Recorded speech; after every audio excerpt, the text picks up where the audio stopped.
Hello मित्रों, केम छो? मजामां ने? सरस्वती माध्यमिक कन्या विद्या मंदिर नवा थोराळाना ऑनलाइन शिक्षण में आप सर्वेनु स्वागत है। धोरण 10 विषय गणित प्रकरण नंबर 1। मित्रों, आ पूर्वेना बे विडियोनी अंदर आपणे યુક્લિડની ભાગ પ્રવિધિ અને એના પર આધારિત સ્વાધ્યાય 1.1 જોઈ ગયા। આજે આપણે આજના વિડિયોમાં અંકગણિતના મૂળભૂત પ્રમેય અને એના પર આધારિત લસા અને ગુસા કઈ રીતે મેળવાય એના વિશેની ચર્ચા કરીશું। अगाउना धोरणों में तमे जोयुं छे कि कोईपण प्राकृतिक संख्या ने तेना अविभाज्य अवयवोना गुणाकार स्वरूपे आपणे लखी शकीए छीए। उदाहरण तरीके कोई प्राकृतिक संख्या 2 होय तो एने एना अविभाज्य अवयव स्वरूपे 2 वडे लखी शकीए छीए। 4 ने 2 गुणिया 2, 253 ने 11 गुणिया 23 આવી રીતે આપણે અવિભાજ્ય અવયવના સ્વરૂપમાં લખી શકીએ છીએ। આપણે પ્રાકૃતિક સંખ્યાઓનું બીજું પાસું જોવાનો પ્રયત્ન કરીએ તો કોઈપણ પ્રાકૃતિક સંખ્યા અવિભાજ્ય સંખ્યાઓના ગુણાકાર પરથી મેળવી શકાય। મિત્રો, જરા વિચાર કરો કે કોઈપણ પ્રાકૃતિક સંખ્યા છે અવિભાજ્યના અવયવોના ગુણાકાર પરથી મેળવી શકાય? તો ચાલો આપણે જોઈએ। અવિભાજ્ય સંખ્યાઓનો સમૂહ લઈએ 2, 3, 7, 11 અને 23। એના ગુણાકારથી પ્રાકૃતિક સંખ્યા કઈ રીતે મેળવી શકાય છે? તો એમાંના 7, 11 અને 23 નો ગુણાકાર કરીએ તો 1771 મળે। 3, 7, 11, 23 નો ગુણાકાર કરીએ તો 5313 મળે। 2, 3, 7, 11 અને 23 નો ગુણાકાર કરીએ તો 10626 મળે છે। આ જ રીતે 2 ની 3 ઘાત ગુણ્યા 3 ની 1 ઘાત ગુણ્યા 7 ની 3 ઘાત એનો ગુણાકાર કરીએ તો 8232। એવી જ રીતે 21252। આ રીતે આગળ પર ઘણી બધી સંખ્યાઓ મળતી જાય। ધારો કે તમારા અવિભાજ્ય સંખ્યાઓના સમૂહમાં બધી જ શક્ય અવિભાજ્ય સંખ્યાઓ લઈએ તો આ સમૂહનું કદ કેટલું થાય તે માટે તમારું શું અનુમાન છે? મિત્રો, આ રીતે તમે સંખ્યા મેળવતા જાઓ તો મળતી પ્રાકૃતિક સંખ્યાઓ અનંત સંખ્યાઓ મળે। અનંત સંખ્યાઓનો સમૂહ આપણને આ રીતે પ્રાપ્ત થાય છે। તો ચાલો આપણે ધન પૂર્ણાંકોનું અવયવીકરણ કરીએ। એના માટે તમે અવયવ વૃક્ષનો ઉપયોગ કરીને એના અવયવો લખી શકીએ છીએ। આપણે એક એવી મોટી સંખ્યા લઈએ 32760 અને એના અવયવ પાડીએ, અવિભાજ્ય અવયવ। તો 32760 ના અવયવ 2 અને 16380 પડે। 2 અવિભાજ્ય અવયવ છે માટે 16380 એ વિભાજ્ય સંખ્યા છે। તો વિભાજ્ય સંખ્યાને અવિભાજ્યના ગુણાકાર સ્વરૂપે દર્શાવી શકીએ માટે ફરી 2 ગુણ્યા 8190। 8190 વિભાજ્ય છે માટે 2 ગુણ્યા 4095। આ રીતે મેળવતા જઈએ તો મિત્રો જોઈ શકાય છે કે છેલ્લે આપણને મળે છે 7 ગુણ્યા 13। તો 13 અવિભાજ્ય છે માટે અહીંયા અવયવ વૃક્ષ સમાપ્ત થાય છે। તો આપણને 32760 ના અવયવો મળે 2, 2, 2, 3, 3, 5, 7 અને 13। એટલે કે મિત્રો 2 ની 3 ઘાત ગુણ્યા 3 ની 2 ઘાત ગુણ્યા 5 ગુણ્યા 7 ગુણ્યા 13। આ રીતે આપણે 32760 ને લખી શકીએ છીએ અવિભાજ્ય અવયવોના ગુણાકાર સ્વરૂપે। તો 32,760 ને આપણે 2 ની 3 ઘાત ગુણ્યા 3 ની 2 ઘાત ગુણ્યા 5 ગુણ્યા 7 ગુણ્યા 13 આ રીતે દર્શાવી શકીએ છીએ. આના પરથી આપણે એવી ધારણા પર આવીએ છીએ કે દરેક વિભાજ્ય સંખ્યાને અવિભાજ્ય સંખ્યાઓના ઘાતના ગુણાકાર સ્વરૂપે લખી શકાય. આ વિધાન ખરેખર તો અંકગણિતનું મૂળભૂત પ્રમેયનું વિધાન છે, જે સૌથી પહેલા ગૌસ નામના ગણિત શાસ્ત્રીએ આપેલું અને એણે એની સાબિતી પણ આપેલી. તો પ્રમેય 1.2 જે અંકગણિતનું મૂળભૂત પ્રમેય છે, દરેક વિભાજ્ય સંખ્યાને તેના અવયવોના ક્રમને અવગણીને અવિભાજ્ય સંખ્યાઓના ગુણાકાર તરીકે અનન્ય રીતે લખી શકાય છે. મિત્રો, અહીંયા 32,760 માં 2 ની 3 ઘાત ગુણ્યા 3 ની 2 ઘાત ગુણ્યા 5 ગુણ્યા 7 ગુણ્યા 13 આ ક્રમને અવગણીને 5 ગુણ્યા 7 ગુણ્યા 3 ની 2 ઘાત ગુણ્યા 13 ગુણ્યા 2 ની 3 ઘાત એમ પણ લખી શકાય. એટલે કે અવયવોના ક્રમને અવગણીને આપણે અવિભાજ્ય સંખ્યાના ગુણાકાર તરીકે અનન્ય રીતે કોઈ વિભાજ્ય સંખ્યાને દર્શાવી શકીએ. આપણે જોઈએ મિત્રો, કોઈ સંખ્યાને 2 ગુણ્યા 3 ગુણ્યા 5 ગુણ્યા 7 વિભાજ્ય સંખ્યા હોય એને 3 ગુણ્યા 5 ગુણ્યા 7 ગુણ્યા 2 એમ પણ લખી શકાય. તો આવી કોઈ અનન્ય રીતે આપણે વિભાજ્ય સંખ્યાને અવિભાજ્યના અવયવ સ્વરૂપે દર્શાવી શકીએ. એટલે કહી શકાય કે એકથી મોટી કોઈ પણ પ્રાકૃતિક સંખ્યાનું અવિભાજ્ય અવયવોમાં અવયવીકરણ એ તેના ક્રમને અવગણીએ તો અનન્ય હોય છે. ઉદાહરણ નંબર 5 જોઈએ મિત્રો. કોઈ ધન પૂર્ણાંક n માટે 4 ની n ઘાત નો છેલ્લો અંક શૂન્ય હશે કે કેમ તે નિર્ણય કરો. ઉકેલ જોઈએ. જો કોઈ પણ ધન પૂર્ણાંક n લઈએ તો એના માટે 4 ની n ઘાત નો છેલ્લો અંક શૂન્ય હોય તો તે 5 વડે વિભાજ્ય હોય. આથી 4 ની n ઘાત ના અવિભાજ્ય અવયવમાં 5 હોવો જોઈએ. આ શક્ય નથી, કારણ કે 4 ની n ઘાત ને આપણે 2 ની 2n ઘાત સ્વરૂપે લખી શકીએ છીએ, જેમાં અવયવ માત્ર 2 છે. આથી અંકગણિતના મૂળભૂત પ્રમેયની અનન્યતાની શરત અનુસાર નક્કી થાય છે કે 4 ની n ઘાતના અવયવીકરણમાં 2 સિવાય બીજી કોઈ અવિભાજ્ય સંખ્યા નથી. માટે 5 એના અવિભાજ્ય અવયવોમાં નથી. માટે કોઈ પ્રાકૃતિક સંખ્યા n એવી ન મળે કે જેના માટે 4 ની n ઘાતનો અંતિમ અંક શૂન્ય હોય.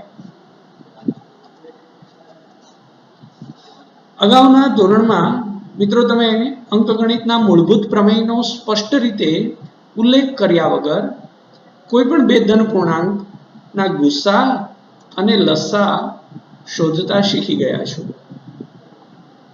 આ પદ્ધતિ અવિભાજ્ય અવયવીકરણ પદ્ધતિ તરીકે ઓળખાય છે. કેટલાક ઉદાહરણો જોઈએ આપણે. ઉદાહરણ નંબર 6. અવિભાજ્ય અવયવીકરણની પદ્ધતિથી 6 અને 20 નો ગુસા અને લસા શોધો. ઉકેલ જોઈએ મિત્રો. તો 6 ને અવિભાજ્ય અવયવીકરણની રીતે લખીએ તો 2 ગુણ્યા 3 એટલે કે 2 ની 1 ઘાત ગુણ્યા 3 ની 1 ઘાત એમ લખી શકાય. 20 ને લખીએ તો 2 ની 2 ઘાત ગુણ્યા 5 ની 1 ઘાત એમ લખી શકાય. હવે અગાઉના ધોરણમાં જોયા મુજબ 6 અને 20 નો ગુસા શોધવો હોય તો એના અવિભાજ્ય અવયવોમાં જે સામાન્ય અવયવ હોય એની ન્યૂનતમ ઘાત વાળું પદ લેવામાં આવે છે. એટલે કે ગુસા થશે 2. શા માટે? તો અહીંયા આપેલું છે મિત્રો, જુઓ. આપેલી સંખ્યાઓમાં રહેલા સામાન્ય અવિભાજ્ય અવયવના નાનામાં નાના ઘાતાંક વાળા પદોનો ગુણાકાર ગુસા તરીકે લેવાય છે. બેયમાં બે સામાન્ય છે અને બેયમાં બેની એક એક ઘાત 6 માં બેની એક ઘાત છે, જ્યારે 20 માં બેની બે ઘાત છે. તો એમાં ન્યૂનતમ ઘાતાંક તરીકે બેની એક ઘાત લઈ શકાય. બીજા અવયવમાં 6 માં 3 અવયવ છે અને 20 માં 5 અવયવ છે, જે સામાન્ય નથી. માટે ગુસા બેની એક ઘાત થશે, એટલે કે 2 થશે. લસામાં શું થાય છે મિત્રો? આપેલી સંખ્યામાં રહેલા તમામ અવિભાજ્ય અવયવોના મહત્તમ ઘાતાંક વાળા પદોનો ગુણાકાર લેવાય છે. ગુસામાં નાનામાં નાના ઘાતાંક વાળા પદોનો ગુણાકાર અને લસામાં મહત્તમ ઘાતાંક વાળા પદોનો ગુણાકાર લેવાય છે. માટે 6 અને 20 નો લસા લઈએ તો 2 ની 2 ઘાત એ મહત્તમ ઘાત છે. 3 ની અહીંયા 1 ઘાત છે, અહીંયા 3 નથી, મતલબ 3 ની શૂન્ય ઘાત છે, તો મહત્તમ ઘાત 1 છે, માટે 1 લેવાશે. અહીંયા 5 ની 1 ઘાત છે, અહીંયા 5 છે નહીં, માટે 5 ની શૂન્ય ઘાત છે, તો 5 ની 1 ઘાત એ મહત્તમ ઘાત છે. માટે 2 ની 2 ઘાત ગુણ્યા 3 ની 1 ઘાત ગુણ્યા 5, એટલે કે એનો ગુણાકાર કરીએ તો લસા થશે 60. માટે આ રીતે લસા અને ગુસા મેળવી શકાય છે. એના પરથી મિત્રો એક પરિણામ પણ આપણે મેળવી શકીએ કે 6 અને 20 નો ગુસા અને 6 અને 20 નો લસા એનો ગુણાકાર લઈએ તો એ 6 અને 20 ના ગુણાકાર જેટલો હોય છે. એટલે કે કોઈ બે સંખ્યા, કોઈ બે ધન પૂર્ણાંકનો ગુણાકાર એ તે બે ધન પૂર્ણાંકના ગુસા અને લસાના ગુણાકાર જેટલો હોય છે. આ પરિણામને આપણે અહીંયા મુજબ નોંધીશું કે a ગુણ્યા b બરાબર ગુસા ઓફ ab ગુણ્યા લસા ઓફ ab. એનો ઉપયોગ કરીએ ઉદાહરણ નંબર 7 માં. 96 અને 404 નો ગુસા અવિભાજ્ય અવયવની રીતે મેળવો અને એના પરથી લસા શોધો. અવિભાજ્ય અવયવની રીત મુજબ જોઈએ તો 96 એટલે 2 ની 5 ઘાત ગુણ્યા 3 અને 404 એટલે 2 ની 2 ઘાત ગુણ્યા 101. તો 96 અને 404 નો ગુસા લઈએ તો એમાં સામાન્ય અવયવ 2 છે અને એમાં ન્યૂનતમ ઘાતાંક 2 ની 2 ઘાત છે. માટે ગુસા થશે 2 ની 2 ઘાત, એટલે કે 4. હવે એના પરથી લસા છે એ આ સૂત્રની મદદથી મેળવીએ તો લસા 96 અને 404 નો મેળવીએ તો એ a ગુણ્યા b છેદમાં ગુસા ઓફ ab થાય. a એટલે 96, b એટલે 404 છેદમાં 96 404 નો ગુસા, એટલે કે 96 ગુણ્યા 404 છેદમાં 4, તો લસા મળશે 9696. મિત્રો આ પરિણામનો ઉપયોગ કરીને લસા ઉપરથી ગુસા અને ગુસા ઉપરથી લસા મેળવી શકાય. ઉદાહરણ નંબર 8 જોઈએ. અવિભાજ્ય અવયવોની રીતથી 6, 72 અને 120 નો ગુસા અને લસા શોધો.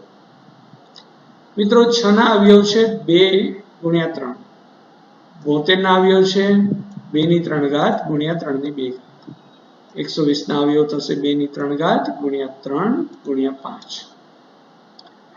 અહીંયા 6, 72 અને 120 નો ગુસા શોધવો હોય તો સામાન્ય અવયવ 2 છે અને એમાં સૌથી ન્યૂનતમ ઘાત 2 ની 1 ઘાત છે. 3 સામાન્ય અવયવ છે જેમાં પણ ન્યૂનતમ ઘાત 1 છે. માટે ગુસા 2 અને 3 નો ગુણાકાર થશે, એટલે કે 6 થશે. તો ગુસા 6, 72, 120 નો 6 થાય છે. લસા મેળવીએ તો મહત્તમ ઘાત ધ્યાનમાં લેશું. લસા માટે 2 ની 3 ઘાત મહત્તમ ઘાત છે, એમ 3 ની 2 ઘાત મહત્તમ ઘાત છે અને 5 ની 1 ઘાત મહત્તમ ઘાત છે. માટે 2 ની 3 ઘાત ગુણ્યા 3 ની 2 ઘાત ગુણ્યા 5 ની 1 ઘાત, એટલે કે લસા 360 થશે. મિત્રો, આ રીતે અવિભાજ્ય અવયવની રીતે લસા અને ગુસા મેળવી શકાય છે. ત્રણ સંખ્યાઓના ગુણાકાર તેમના ગુસા અને લસાના ગુણાકારને સમાન હોય એવું જરૂરી નથી, એટલે કે એ ન પણ હોય. માટે આપણે ગુસા ઇન્ટુ લસા બરાબર એ સંખ્યાના ગુણાકારના સૂત્રનો સીધો ઉપયોગ કરી શકશું નહીં. હવે જોઈએ મિત્રો સ્વાધ્યાય 1.2 અને એના દાખલાઓ.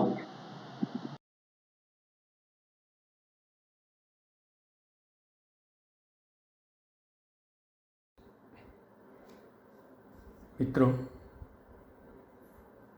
સ્વાધ્યાય 1.2 દાખલા નંબર 1. નીચેની દરેક સંખ્યાને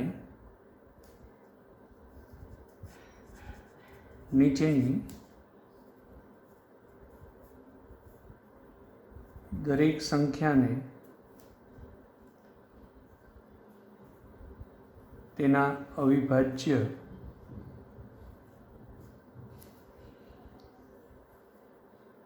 અવયવોના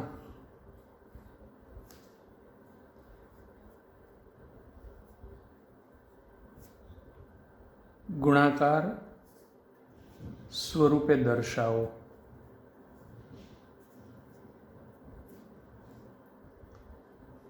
પહેલો પેટા પ્રશ્ન 140. મિત્રો, અવયવ વૃક્ષની રીતે દાખલો ગણીએ તો 140 એના બે અવયવ પડે. 2 ગુણ્યા 70, 70ના બે અવયવ 2 ગુણ્યા 35, 35ના બે અવયવ 5 ગુણ્યા 7.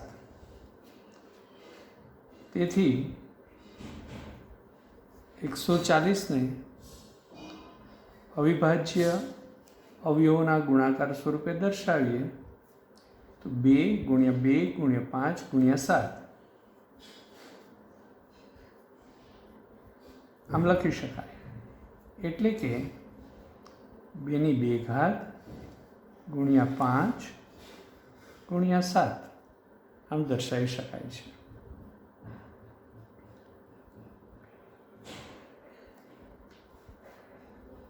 બીજો પેટા પ્રશ્ન જોઈએ મિત્રો.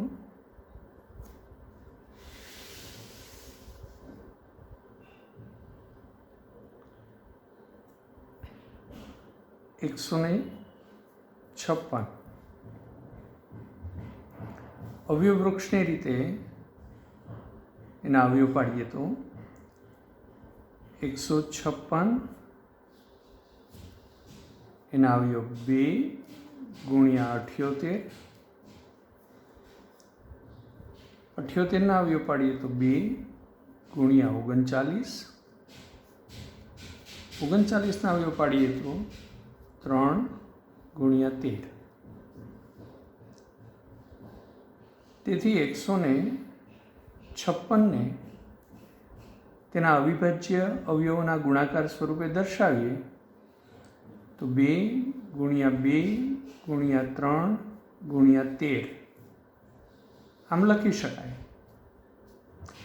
એટલે કે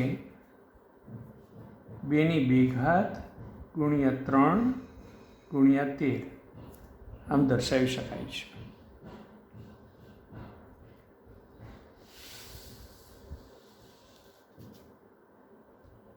આ જ રીતે મિત્રો ત્રીજો પેટા પ્રશ્ન જોઈએ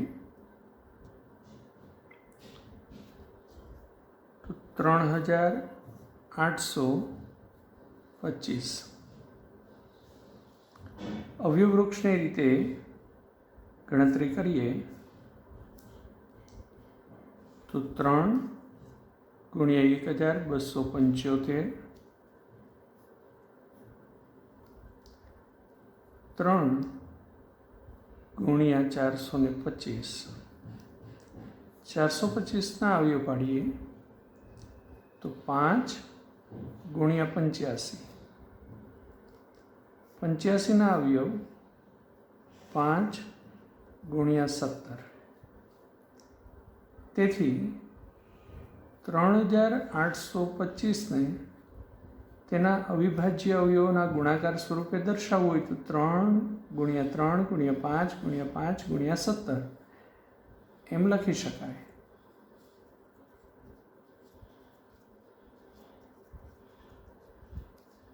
એટલે કે 3/2 ગુણ્યા 5/2 ગુણ્યા 17 આમ લખી શકીએ.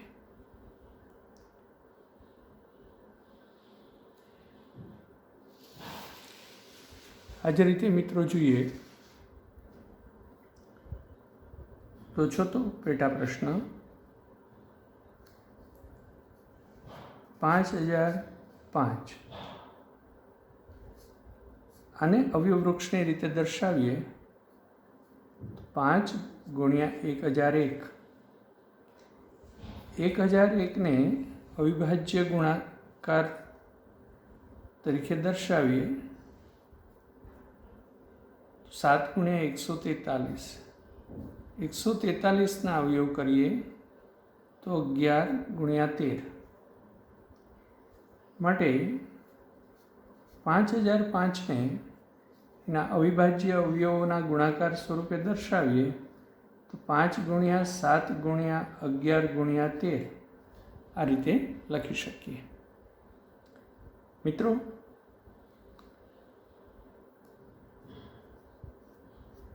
પાંચમો પેટા પ્રશ્ન સ્વપ્રયત્ને ગણવો. ચલો મિત્રો, દાખલા 2 સમજીએ. નીચે આપેલ પૂર્ણાંકોની જોડીના ગુસા અને લસા શોધો અને ગુસા ગુણ્યા લસા બરાબર બંને પૂર્ણાંકોનો ગુણાકાર થાય છે તેમ ચકાસો. પહેલો પેટા પ્રશ્ન 26 અને 91. મિત્રો, 26ને એના અવિભાજ્ય અવયવોના ગુણાકાર સ્વરૂપે દર્શાવીએ તો 26 2 ગુણ્યા 13, તેથી 26 બરાબર 2 ગુણ્યા 13 લખાય. એવી જ રીતે 91ને દર્શાવીએ તો 7 ગુણ્યા 13, તેથી 91 બરાબર 7 ગુણ્યા 13 એમ દર્શાવી શકાય. હવે ગુસ્સા મેળવીએ.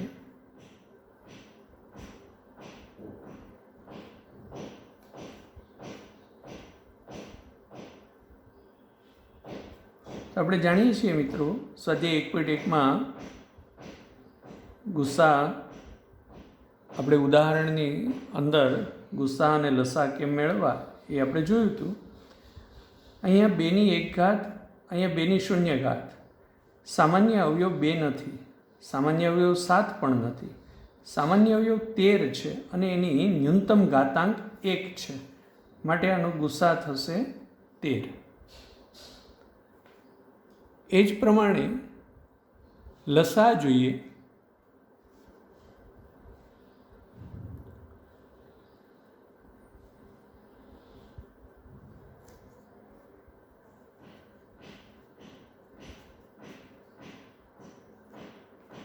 તેમાં દરેક અવિભાજ્ય અવયવની મહત્તમ ઘાત જોવાની. અહીંયા 2/1 છે, અહીંયા 2/0, એટલે 2. અહીંયા 7/1, 7/0, માટે 7. મહત્તમ ઘાત ધ્યાનમાં લેશું. 13/1 મહત્તમ ઘાત છે, માટે 13, એટલે કે 182 આ ગુસ્સા થશે. તો મિત્રો ગુસ્સા 13 અને લસા 182 થશે. હવે આપણે ચકાસીએ કે લસા ગુણ્યા ગુસા બરાબર એ પૂર્ણાંકોનો ગુણાકાર થાય છે કે નહીં.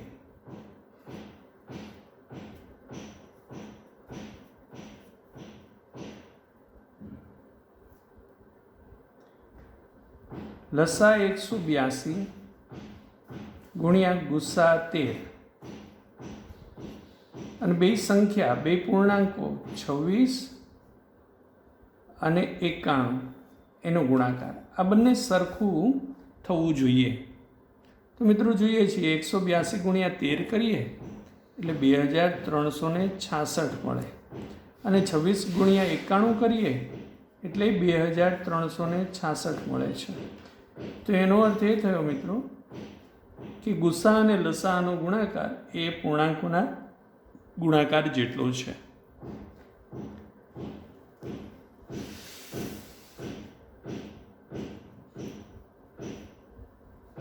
બીજો પેટા પ્રશ્ન જોઈએ.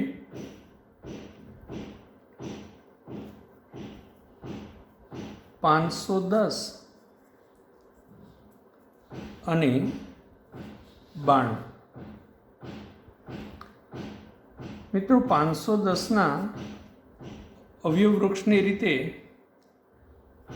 અવિભાજ્ય અવયવ મેળવીએ તો 2 ગુણ્યા 3 ગુણ્યા 5 ગુણ્યા 17 મળે. એવી જ રીતે 92ના અવયવ લઈએ તો 2 ની 2 ઘાત એટલે કે 2 ગુણ્યા 2 ગુણ્યા 23 એટલે કે 2 ની 2 ઘાત ગુણ્યા 23 મળે.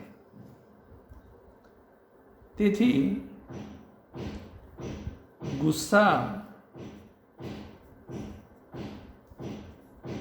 510 અને 92નો અહીંયા 2 ની 2 ઘાત છે, અહીંયા 2 ની 1 ઘાત છે, સામાન્ય અવયવ છે 2 માટે ગુસા 2 મળશે. એ જ રીતે લસા જોઈએ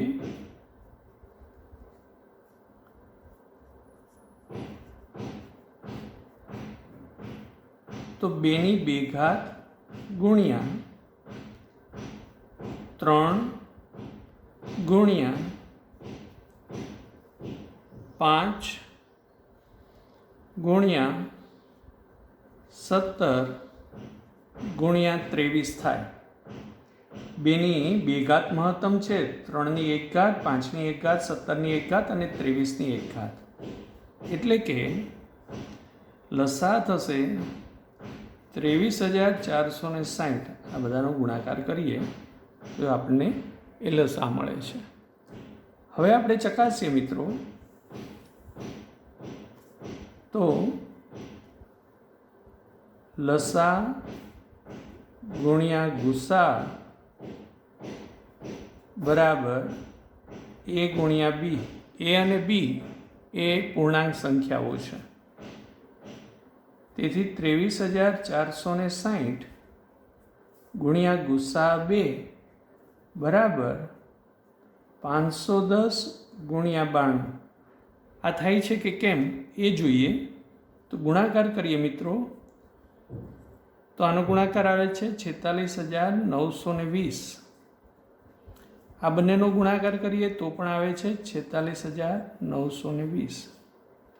એટલે કે લસા અને ગુસાનો ગુણાકાર એ આપેલ પૂર્ણાંકોના ગુણાકાર જેટલો છે.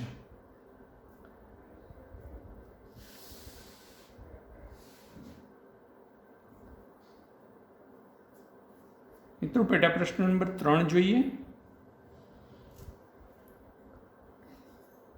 336 અને 54.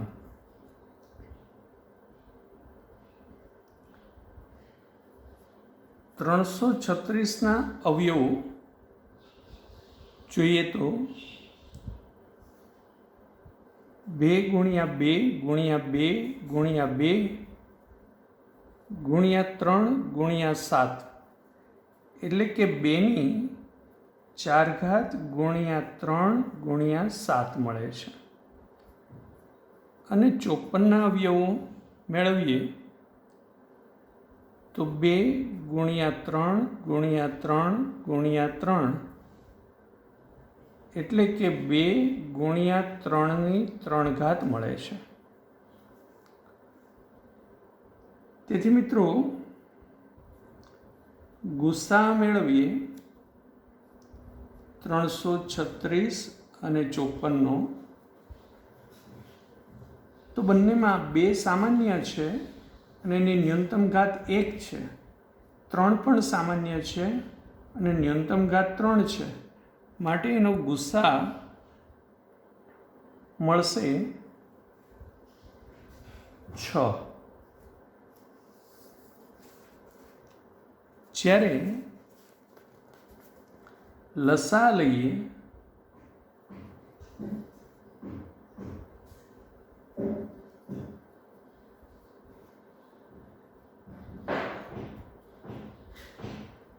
તો 2ની 4 ઘાત મહત્તમ છે, 3ની 3 ઘાત મહત્તમ છે અને 7ની 1 ઘાત. માટે એનો લસા મળશે 3024. હવે મિત્રો પરિણામ ચકાસીએ. ગુસા ગુણ્યા લસા બરાબર a ગુણ્યા b, એટલે કે પૂર્ણાંક સંખ્યાનો ગુણાકાર. ગુસા છે 6 ગુણ્યા લસા છે 3024 બરાબર પૂર્ણાંકો છે 336 અને 54. મિત્રો આનો ગુણાકાર કરીએ તો આપણને મળશે 18144. આનો ગુણાકાર પણ 18144 મળે છે. એટલે કે ગુસા અને લસાનો ગુણાકાર એ આપેલ પૂર્ણાંકોના ગુણાકાર જેટલો થાય છે. સારું મિત્રો, આ જ રીતે હવે પછીના વિડીયોમાં મળશું ત્યારે દાખલા નંબર 3 અને ત્યાર પછીના દાખલાઓના ઉકેલ મેળવશું. આભાર.